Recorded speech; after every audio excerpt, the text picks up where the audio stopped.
welcome back to another episode of ASAB Bliss. Just kidding. Alright guys, welcome to our YouTube channel. This is the very first video we ever make for you guys, and we're super excited because you guys can actually put a face to our podcast. Well, I mean, there was already a face to it with the picture, but now you know how we talk. True. With our hands. Yep. Yeah, we do that a lot. Yeah. So for those of you who don't know, I'm Yadi. And I'm Melly. And we are going to be making these videos for you guys with the purpose of commenting on our previous podcast episode and basically getting into depth with topics that we discussed, and also like anything that we may have missed and we thought we should mention. Yep. So we hope that you guys enjoy these. We definitely enjoy making the podcast for you guys, and I'm sure that we will enjoy doing these videos for you guys as well. Yeah. So here we go. Today we will be commenting on our episode 8 of our podcast, which is relationships, expectations, vulnerabilities. Oh my! And that's like our most recent episode. Where we went in depth in our, I think, well, not mainly in depth, huh? It was just kind of, we touched on our relationships. We tried to break it down for you guys only because, of course, being in a relationship for so long, there's just so much to talk about. You know, so many things to a relationship, really. Which is why we broke it down to speaking on our vulnerabilities and our expectations throughout our relationship.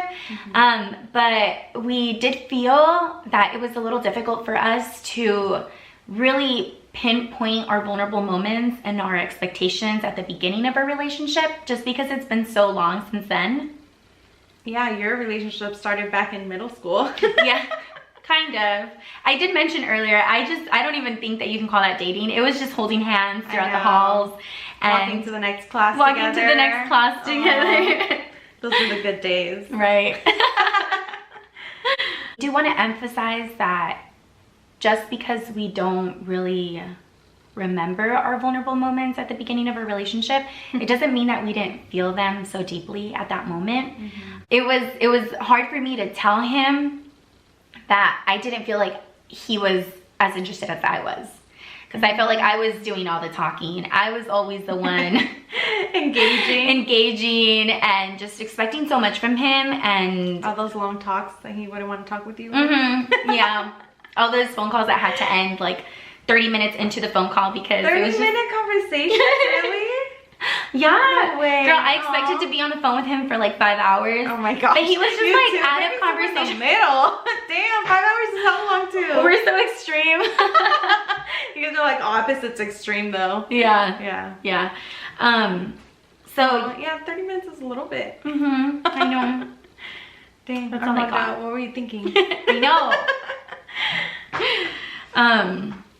But yeah, so that made you feel like if he didn't feel the same way towards you. Yeah. But then again, it kind of goes into that whole people show love in different ways, right? And so you were expecting to be shown love the same way you were showing it, and he was expecting it the same way he was showing it. Yeah. And you guys wanted different. Yeah. And he didn't think anything was an issue, like you stated. Yeah. You know? Like, to me, it was like a big deal that he didn't want to talk to me on the phone. I would question myself, why doesn't he want to talk to me? You know, and to him was like, babe, like, I don't know, I'm not a talker. Yeah. And I was like, what? But I just didn't get it. Yeah. And yeah, it goes back to us showing love in a different way. You mentioned that that your boyfriend also Yeah, he didn't notice either. Yeah. And he felt like nothing was going on when you were like having a meltdown of Yeah, not a meltdown. It's just like that moment in your relationship when you start feeling like you're growing apart, you know. It's natural. It happens because it's just so many years and we just got comfortable. We got so comfortable with each other. And I think he was okay with being comfortable, which was the crazy part to me. Like, to him, everything was fine and we were comfortable together, and to him that meant we were good. And I was like, no, like, I want to be like, I want to be brought flowers, you know, I want to be taken out. I still want to go on bike rides and like all this stuff that we're doing, and not just like stay home and watch movies all the time. So it took a little bit of telling him like, oh, why don't we do this anymore? We used to do that, and then why don't we do that? And so we started doing little things. Yeah, so it basically just takes you communicating with your partner. Yeah. Without communication, there's really not much to a relationship. Honestly, I know it's so cliche to say communication is the key. Yeah. But it really is. It really is. If you don't say what you want, you're not gonna get what you want. Nope.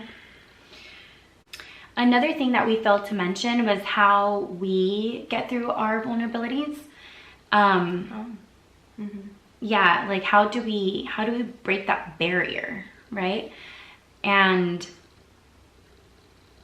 I think for me, it was more vulnerability, like being able to be vulnerable with my couple came more from like time. It just came with time. After 10 years being together, like now it's like normal for me to just go to him for everything, to tell him everything. Like if there's nothing I wouldn't tell him, because it's just normal now. So it gets easier with time, but it doesn't always, you know. We were also mentioning that sometimes we encounter situations in which we feel like we're being vulnerable with our significant other, yet the moment that they don't reciprocate, it's done. You know, you no longer want to be sensitive. You just kind of put this front and you dismiss it, and then it can just go downhill from there, right? Because you no longer want to show emotion. You no longer want to let him know what you're not extra effort. You no longer want to let him know what's going on with you. You're no longer putting effort because he doesn't put the effort, and then there's miscommunication there, and it can just all go downhill. So for me, it happened, I remember a specific moment in my relationship where it was after having my second baby. I remember being a stay-at-home mom, and being a stay-at-home mom was awesome for me. Actually, it was a really awesome experience, but it was also, it left me feeling, what is that? Like, I was always really excited to see my husband, right? That was like the highlight of my day, to see my husband, and for the kids as well. And I feel like there was times where he wouldn't get home for dinner, and I would be so heartbroken, right? Because I spent all day cleaning the house. I spent all day, you know, figuring out what I wanted to make for dinner. So he wouldn't even show up for dinner. Prepping the day for him. And he wouldn't show up for dinner sometimes, and that would break my heart. And I would get so mad. Honestly, I'd be pissed. To the point where I just stopped doing things for him. I stopped doing things for him. I stopped serving him. Sometimes I'd even stop making dinner because, I mean, for him, you know, not for my kids, for him only. I feed myself and my kids. And then just because you didn't feel like he appreciated it. I didn't feel like he would appreciate it. And basically, I just stopped doing things for him, and I started focusing a little on myself more. Not that I didn't before, but I felt like I just kind of stopped expecting him to get home at a certain time. I stopped expecting things from him. I started focusing on myself. I started working out. I started praying, something that I had stopped doing for a while. And I just started doing things that made me happy. And I slowly stopped expecting things from him, and slowly he started noticing that. And he started questioning it. You know, he started questioning like, hey, like, why doesn't she do that anymore, you know? Or why isn't she as excited to see me anymore? And when he started noticing, it got me so happy. Like, in me, I was just like, you know, like I did it. I did it. I made him notice. You like without even turned the table. Yeah, definitely the tables turned. And without even really expecting that. Right? And then I learned it. That's when I learned how to turn the tables, guys. And now and then he started like expecting things from you. Wait, so did you end up finding a balance to like do stuff for him? But now he was appreciating them. Right. So that's where I'm going to. We started, I obviously talked to him, and I told him everything that I was feeling and the reason why I was no longer doing things for him. And he understood it. He started getting home on time, and we started finding a balance for our, you know, ourselves, or just our relationship. But I mean, keep in mind that it's never going to be 50-50. Yeah. That's something that I feel like a lot of people strive for nowadays, and it's not a bad thing to strive for it, but it's never going to be 50-50. Don't be disappointed, because it's never going to be that. It's hard to do that. Yeah, and there's times where you're going to find yourself doing a little more for your relationship, or, you know, putting a little bit more effort into it. And there's going to be times where he will find himself putting more effort into the relationship and into, you know, just your home, you know, whatever you guys, your family, whatever you guys have going on and stuff. So you know, and that is a balance in itself. You know, the balance of when you're not feeling all that great, when you're just not putting effort into it, like he steps up and he does it, and vice versa. You step up when he's not, and that's the real balance in a relationship and in, you know, in our marriage.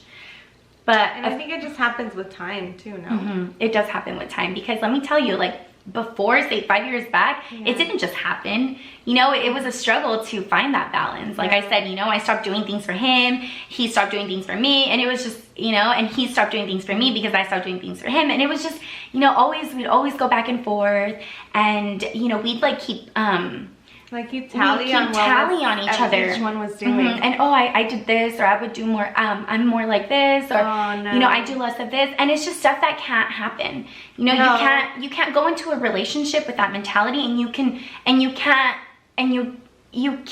make that relationship grow with that mentality.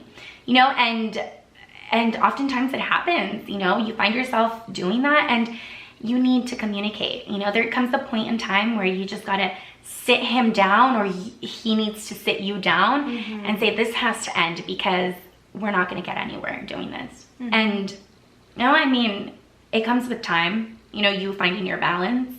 Yeah. And it's not always perfect, and it's not like it's not going to happen again for us, you know? Like, it's not something that we've mastered and, okay, we're done with it. Yeah. No, like, I'm sure that we're going to encounter times where we're feeling that way again. Especially with the new baby coming in, right? Especially with the new baby coming in, guys. I'm welcoming my second trimester in 2 weeks. So yeah, we're super excited, and we know that's going to come with more challenges, but we feel really prepared for that, just because, you know, we already have 2 more, and so exciting. I know, we're so excited. So yeah, I'm sure it's not going to be the first and last. I'm sure it's not going to be the I was like, more babies? Maybe. No, I'm just playing, I don't know. No, but it won't be the first and last time that you guys feel that way. Yeah. So what about you, Melly? What is something that you wanted to elaborate on that you didn't get to? You know, you mentioned like relationships going through struggles, and sometimes it's not like the relationship together going through struggles, but it's like each person going through struggles. And for me, I mentioned in the podcast like that I went through it after graduating, and that's actually the time when my boyfriend right now, he's going through that moment where after you graduate and you have to decide where to go. And actually he was way more prepared than I was, but unfortunately like COVID hit, and now he's freaking out because there's like no, you know, it's hard to get a job right now. The whole process is pretty much on standby, and he's stuck at his old job knowing that he already graduated and he could go on to something else. So it's just like for him, he's so frustrated right now, just the not knowing when. Yeah, and it's been something that, you know, like I've been through, so I try to help him out and I try to ease him, but it's something that he's going through right now, and all I can do is just be there for him. But yeah, basically but all I can do is listen. Yeah, but he's like, we're in that I think we're in that stage of the relationship where it's like a little bit easier. So yeah, he comes to me and he tells me how he feels, which it's really rare for him because he hardly even says things. So that makes you feel good. Yeah, right? Yeah, of course. Ooh, the card. Yeah, so Melly has this really cool card game that she plays with her boyfriend. Yeah. So actually, you know how I mentioned that he doesn't really talk, and I like to talk. And even though we've known each other for a really long time, we still like don't know everything about each other. But it's just hard to come up with new ways to find out like new stuff about each other. Right. And so I heard about this from like one of those Instagram influencers, and I got it off of Amazon. It's called Our Moments Couples, and they're just conversation starter cards. Like, it's crazy. It's so cool. They have like super cute and like random, like some are deep, some are light, and it's just like conversations that you can go through with like your couple, and you go and take turns answering it, and you end up learning so much about like the other person. Yeah. So maybe this can help you guys like get more vulnerable with like your couple, you know? Maybe bring up other deeper conversations. Yeah, it leads, like, you know how a conversation can lead to like a different conversation? At least with us it always does. Yeah. No, with your couple it can too, you know? Yeah, for sure. Yeah. So yeah, I love these cards. We tried them out and we love them. Like, it was interesting. We started finding out stuff about like our childhood that we had never heard, like stories we had never heard about each other, or even like deep things that we just never thought of like asking ourselves, you know? And it's just interesting to find out how they, how like you guys both perceive the same question. Yeah, that's super cool. I'm totally gonna get them. Yeah. Or borrow them from you. For sure. But yeah, I mean, after being in a relationship for so long, it's always nice to find out something new about that person, right? It's so cool. Because you think that you know everything about them, but you never really get to know everything about someone. Yeah. So that'd be cool. And sometimes it's stuff you forget. So also like having these cards and like these questions can kind of help you remember those things. There are certain moments, you know. Right. Well, it's called Our Moments. Yeah. All right. All right. So yeah. This was nice. We really enjoyed this. I hope you guys enjoy it, and hope you guys listen to our next episode, our podcast episode, and we'll post another one of these videos for that episode as well. So don't forget to like and subscribe and comment, guys. Please review us. We totally appreciate it. And if you guys have any questions, or if you guys just want to comment on whatever we say, anything is welcome, and we will also give you guys a shout out and answer whatever questions you guys have. Yeah. So yeah. All right, guys. Catch you guys on the next one. Bliss out.